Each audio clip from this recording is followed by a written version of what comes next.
મારો ડંકો વાગે છે, કોઈને મારા વિના એક સેકન્ડ ચાલતું નથી. ખાસ કરી નાના બાળકો, મોટા યુવાનીઓ અને વડીલો બધા જ મારા દીવાના છે.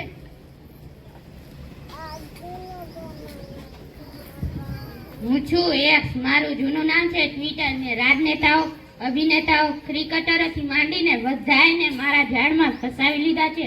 હેશટેગ માટે હું ખૂબ જાણીતું છું.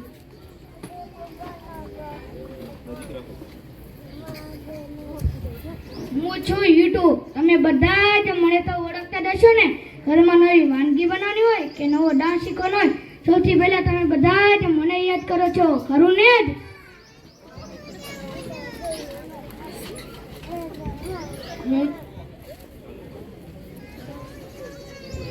હું છું ઇન્સ્ટાગ્રામ. બધા મને પ્રેમથી ઇન્સ્ટા બોલાવે છે. હું લોકોને ગાંડા કહી નાખું છું, ગાંડા. ખાસ કરીને આ જુવાનિયાઓને, પહેલાને બધા. હું છું ફ્રી ફાયર. નાના બાળકો અને યુવાનો મારું ઘેલું લાગ્યું છે. જ્યાં જો ત્યાં ખૂણે ખાચકે આવ્યો માર એવું જ સાંભળવા મળશે. આ યુવાનો મારામાં ટોપઅપ પણ કરે છે. મારા કારણે આ યુવાનો અને બાળકો આત્મહત્યા કરે છે. મારું નામ છે બીજી અમાય. હું છું ફ્રી ફાયરનો મોટો ભાઈ. મારી ગેમમાં ગન, કપડાં અને ગાડીઓની સ્કીન ખરીદવા માટે યુવાનો મને ખૂબ રૂપિયા આપશે. જોન આવ્યું, કર મારે ન કર્યો, હેલ્થ સ્થાપકો, આવું મોડી રાત સુધી સાંભળવા મળશે. મારું નેટવર્ક બહુ મોટું છે. હું છું સેલ્ફી માસ્ટર એટલે કે સ્નેપચેટ. કાળા હોય કે પછી ધોળા, જાડા હોય કે પછી પાતળા, ફોટામાં લાગે તો સ્માર્ટ જ, ખરું ને?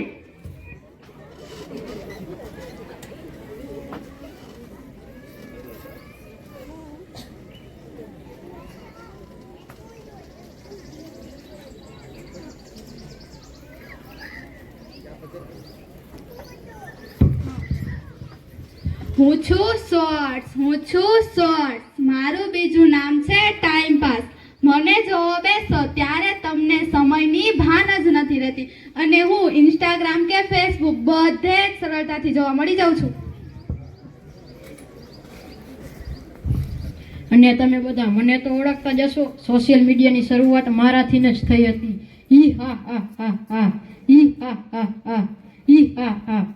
સાંભળ્યું છે કે એવી દુનિયા દૂર નથી કે તમારી આ દુનિયા અમારા ઈશારા પર નાચતી હશે. તો ચાલો જોઈએ કેવી રીતે નાચતી હશે.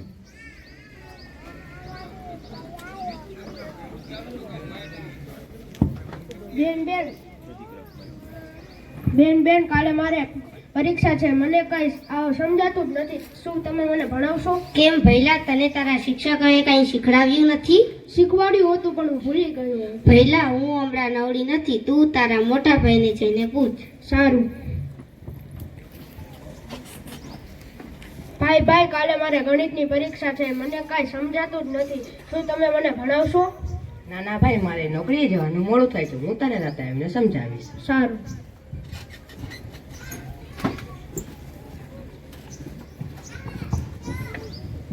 હવે તો તમે આવી ગયા. હવે તો તમે મને ભણાવશો ને? નાના ભાઈ, હું ઘણો થાકી ગયો છું. હજી ખેતરનું પણ ઘણું કામ છે. તું તારી બેન જોડે જા. સારું. બેન હવે તો તમે મને ભણાવશો ને? સારું ભઈલા, તું ઘરમાં જા. હું હમણાં થોડી વારમાં નવડી થઈને આવું છું. સારું.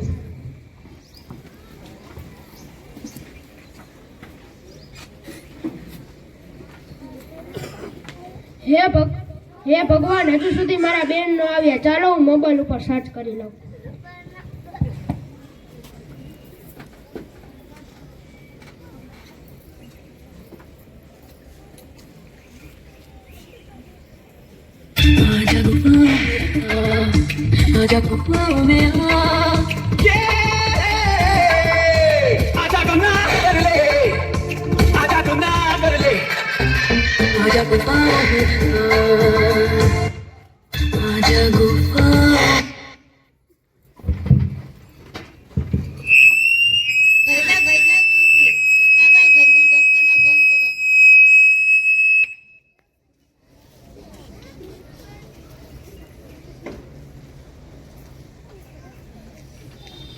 હાલો ડૉક્ટર સાહેબ મારા નાના ભાઈને કંઈક થઈ ગયું છે, તમે જલ્દી આવો.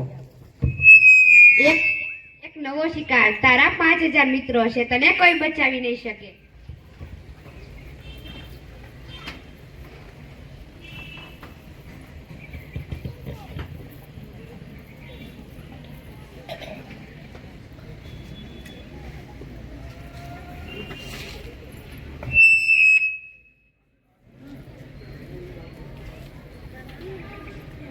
તમારે ગભરાવાની કોઈ જરૂર નથી.